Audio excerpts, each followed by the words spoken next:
The eyes of the nation are on Arizona and Nevada as ballots are counted and polling shifts literally by the minute with control of the Senate up for grabs. It affects all of us. But what could the counties in these two states that are yet to be determined tell us about what actually lies ahead? Joining us now is Chris Jackson, pollster and senior vice president at IPSOS. Chris, thank you for being with us tonight. I really want to ask you about whether or not there is a way to forecast what's going to happen, because you just heard Robert say it. These Republican candidates continue to say that they believe that these votes that are about to be dumped are going to be in their favor. How could they really know that?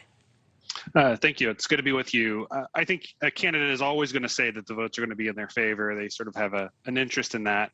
But looking at Arizona specifically in Maricopa County, Phoenix, the largest, most populous part of the state where most of the state lives, looking back to 2020, those people who dropped off their ballots in the same day, this group of people that we're going to start seeing the ballots from, did break towards Trump a little bit, not by a huge margin, but they certainly helped get Trump closer in that final tally. However, if we go back to 2018, before the pandemic, those same day votes were actually much more evenly split, looked much more sort of like the county overall. So I think the big question that we're waiting for is which one of those precedents is going to be closer to what we see this year in the 2022 election.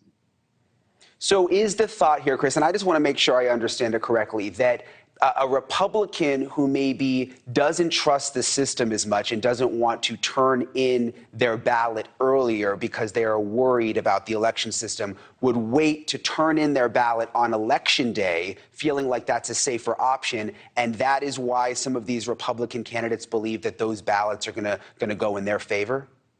That's the theory. There's not really much evidence behind it. What we do know is that people who waited to vote in 2020 on election day did break Republican.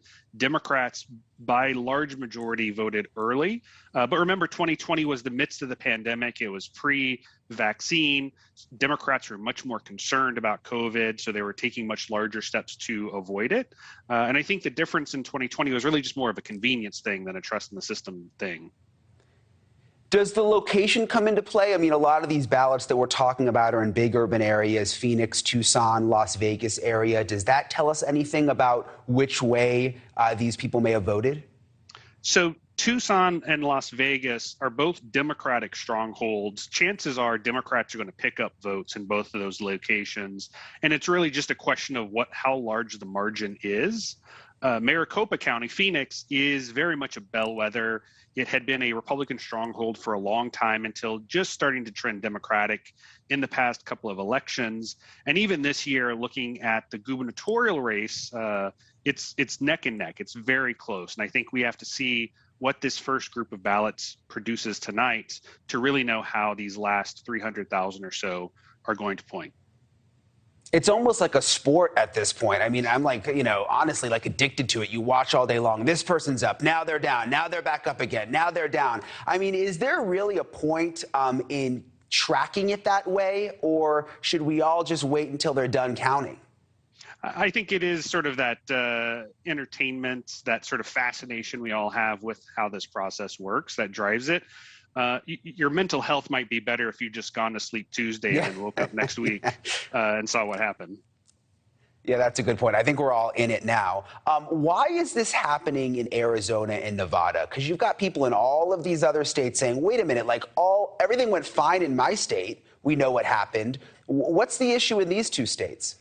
So it's really because of the state legislatures passed laws governing the election, which made the process kind of cumbersome and labor intensive. So in Arizona, for instance, you have to check each ballot by hand as you're sort of tallying it. And they weren't able to start working on any of these late arriving ballots, these ballots that were delivered on election day, until after election day was done. So there was 300,000 almost ballots dropped off on election day that they had to wait till Wednesday to get started on. So really, it's sort of a process. It's been built this way to be slow, but maybe in the future they can fix it to be faster.